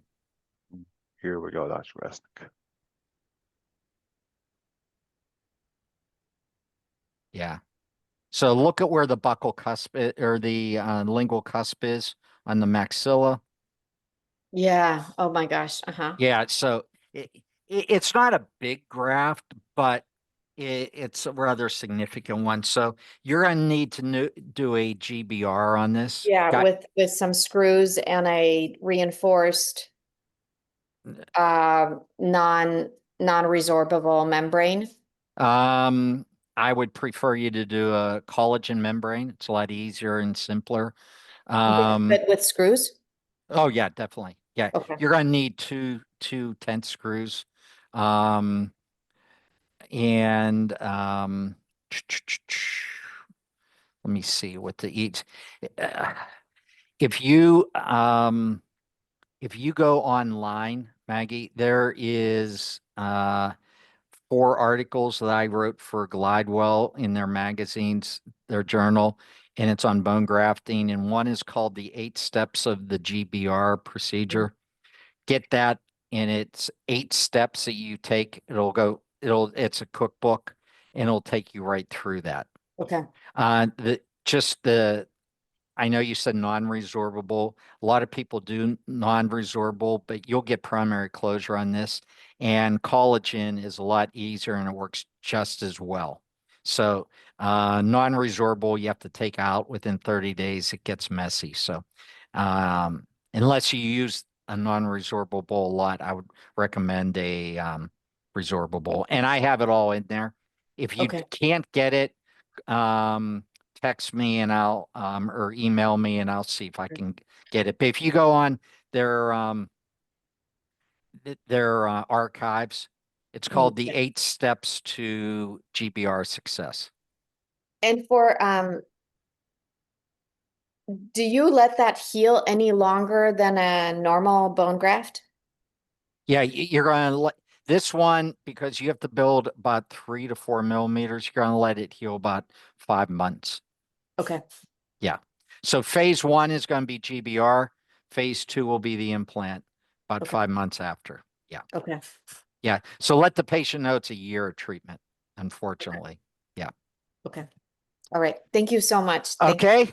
Thank you. Okay. Well, hey, wow, that was over 2 hours. So thank you very much, Dr. Hussein. As Pleasure, always, Dr. Resnik. a unbelievable treatment planning. We had some great cases. Just for everyone to know, please get your cases in early. We had about 10 cases that we had to declined just because we had so many cases.